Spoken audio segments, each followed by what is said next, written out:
Imagine a car that costs less, consumes less fuel, and yet carries within it a technology that most people don't even know exists. The Model 2 hasn't even hit the streets yet, but what's being built behind the scenes at Tesla is already capable of changing how the world views the manufacturing of electric vehicles. And it all starts in a place no one expected: the windshield. Tesla has patented a technology that transforms the car's windshield into something far more than just wind protection. Instead of using traditional cables and wires that run throughout the vehicle's interior, the company developed a method to imprint conductive silver tracks directly onto the windshield surface. These tracks are so thin that they are completely hidden behind the black edge of the glass, invisible to those looking from the outside, but fully functional from the inside. The process is more sophisticated than it seems. Silver is mixed with an inorganic ceramic binder and applied to the glass in precise patterns. After that, the assembly is subjected to temperatures above 600 degrees Celsius, fusing the material directly onto the glass surface permanently.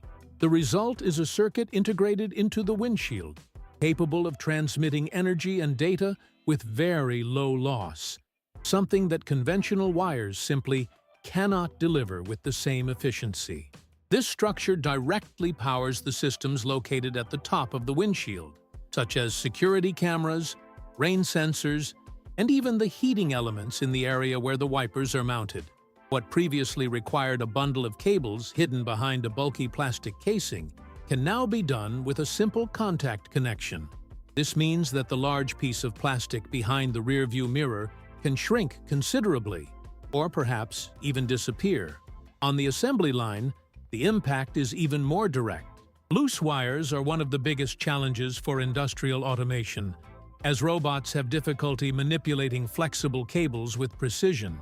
With the windshield functioning as a rigid and self-contained electrical module, a robot can install the glass and connect the entire electrical system in that area in a single movement. Fewer steps, fewer parts, less time, and a manufacturing cost that begins to fall even before the car gets its first wheels. While Tesla solves the electrical equation from inside the car, external pressure has forced the company to rethink something that is literally at the fingertips of any driver. In February 2026, the Chinese government finalized a new safety regulation prohibiting the use of concealed electronic door handles in passenger vehicles. A simple change on paper, but with profound consequences for any manufacturer that has bet on this type of design. And Tesla is exactly that case. The reason behind the ban is neither aesthetic nor bureaucratic. After a series of serious accidents in China, it became clear that door handles that rely on electricity to function become a trap in situations of total system failure or battery overheating. Occupants were trapped inside vehicles that could not be opened from the outside, and rescuers had difficulty accessing the victims. The new regulation requires that every door, except the rear door, have a mechanical opening mechanism that works even without any power source available. The requirements are quite specific. The door handle must be at least 60 millimeters wide, 20 millimeters high, and 25 millimeters deep, ensuring that anyone can firmly grip it in an emergency situation. Already approved models have until January 2029 to adapt, but new vehicles entering the homologation process from January 2027 onwards must already come with this factory-installed solution. China has left no room for interpretation. Tesla's chief designer Franz von Holzhausen confirmed back in September 2025 that the design and engineering teams were already working on a solution. He described the new mechanism as something that combines electronic and manual opening in a single, more intuitive control, without sacrificing the clean visual language that characterizes the brand's cars. The stated goal is to eliminate panic situations, both for those inside the vehicle and for those trying to rescue someone from outside. China is the world's largest market for electric vehicles, and ignoring this regulation is not an option. Therefore, The expectation is that models sold in the region, especially the Model 3 and Model Y, will receive the new door handles well before the established deadlines. Reaching the deadline at the last minute in a market of this size would represent a reputational risk that no automaker wants to take. And Tesla, which already faces quite aggressive local competition, has even more reason to act quickly. What begins as a local requirement rarely remains confined to a single border, and door handles will be no different. Adapting a component for the Chinese market and maintaining a different version for the rest of the world is, in practice, an expensive and logistically complicated decision. Maintaining two parallel production lines for a part that appears on every car door means more suppliers, more inventory, more quality control, and more chances of error. For a company that thrives on efficiency, this approach simply doesn't make sense. Industrial logic points in a single direction, creating a solution that works in all markets simultaneously. If the new door handle needs to have a mechanical opening mechanism to be sold in China, and if that same design can be approved in Europe and North America without any regulatory problems, then there is no reason to keep the old model in circulation. Global standardization reduces development costs, simplifies the supply chain, and accelerates the homologation process in new territories. This reasoning applies even more strongly to the Model 2. A car designed to be affordable and mass-produced cannot accommodate regional variations in components. Each part exclusive to a specific market is an extra cost that needs to be diluted over a smaller sales volume, which directly contradicts the vehicle's purpose. Designing the correct door handle from the start, taking into account the strictest global standards, is much cheaper than redesigning the component after the car is already in production. There is another factor that goes beyond the immediate cost. Safety regulations tend to spread. What China has made mandatory today has a high chance of being adopted by the European Union and the United States in the coming years, especially considering that the safety arguments that underpin the Chinese standard are universal. A Tesla that enters the market with a globally compatible design avoids rework, fines, and future regulatory pressure. With the Model S and Model X being discontinued, Tesla's lineup becomes leaner and, consequently, easier to update uniformly. The Model 3, Model Y, Cybercab, and Model 2 now represent virtually the entire company's production. This means that a single design decision applied now propagates throughout the fleet much faster and cheaper than it would have a few years ago, when Tesla still maintained a much more diverse family of vehicles. While engineers figure out what goes into the doors and windshield, a much bigger transformation is happening inside Tesla's own factories.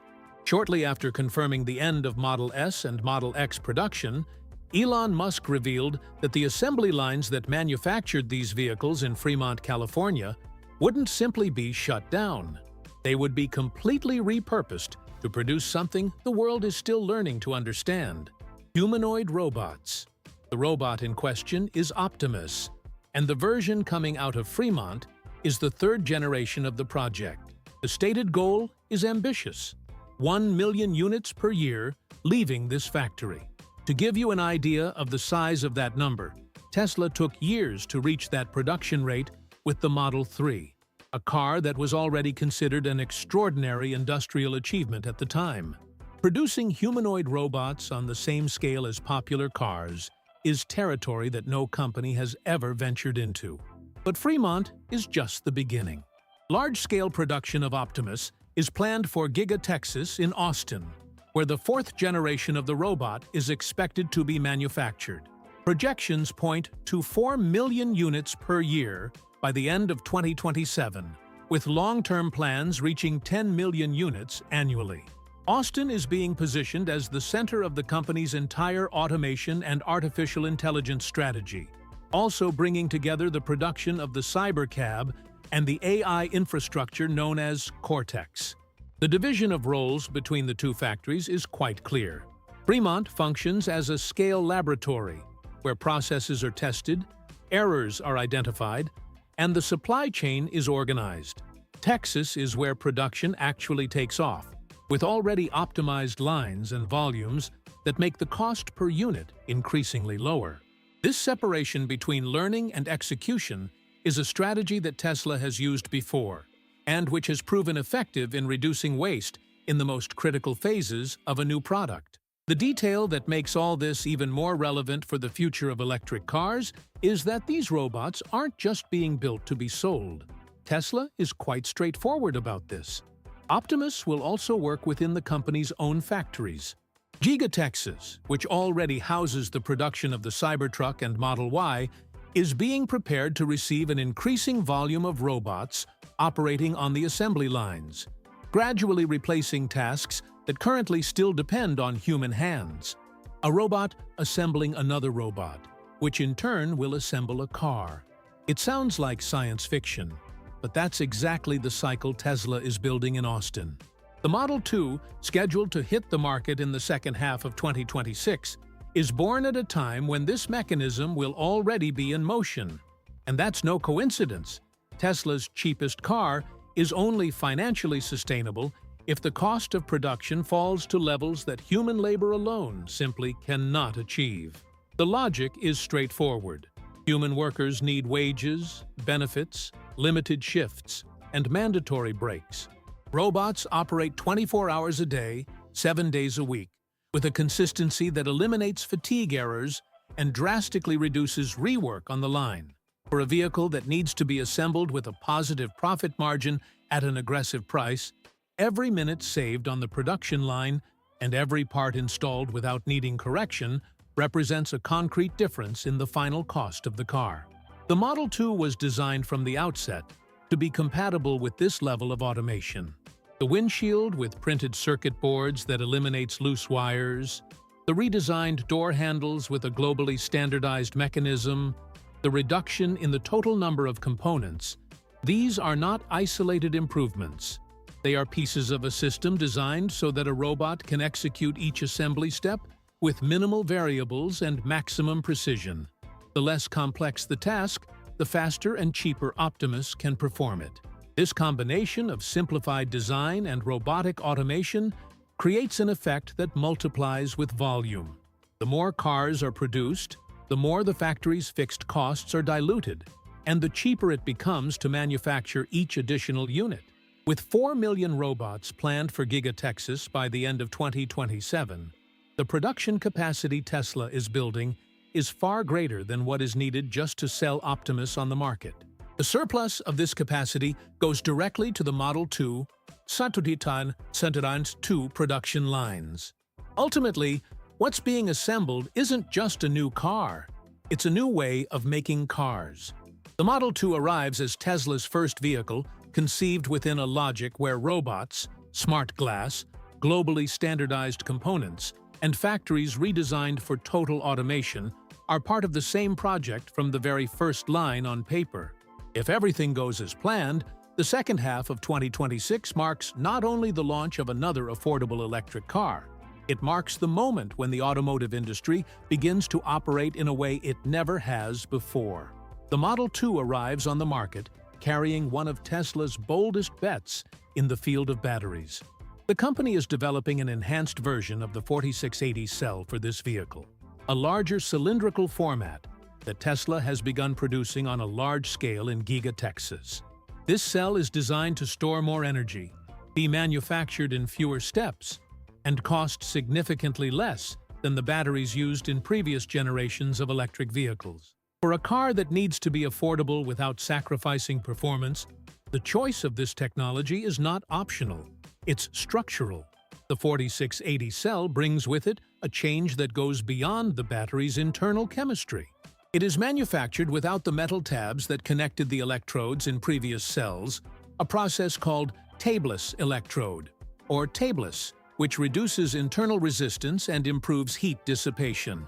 In practice, this means that the battery charges faster, lasts more cycles, and maintains performance in extreme temperatures with much greater stability.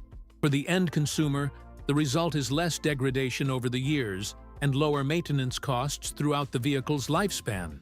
The estimated range for the Model 2 is around 400 kilometers per charge in the combined cycle, a number that easily meets the vast majority of everyday uses. But what makes this figure interesting is not just the number itself, but the fact that it is achieved with a smaller and lighter battery pack than that used in larger models of the brand.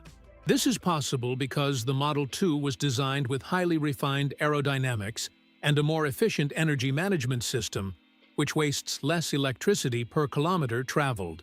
The integration of the battery into the vehicle's structure also deserves attention. Tesla uses the structural battery concept in the Model 2, where the cell pack is not just a load carried by the chassis, but an active part of the car's rigidity.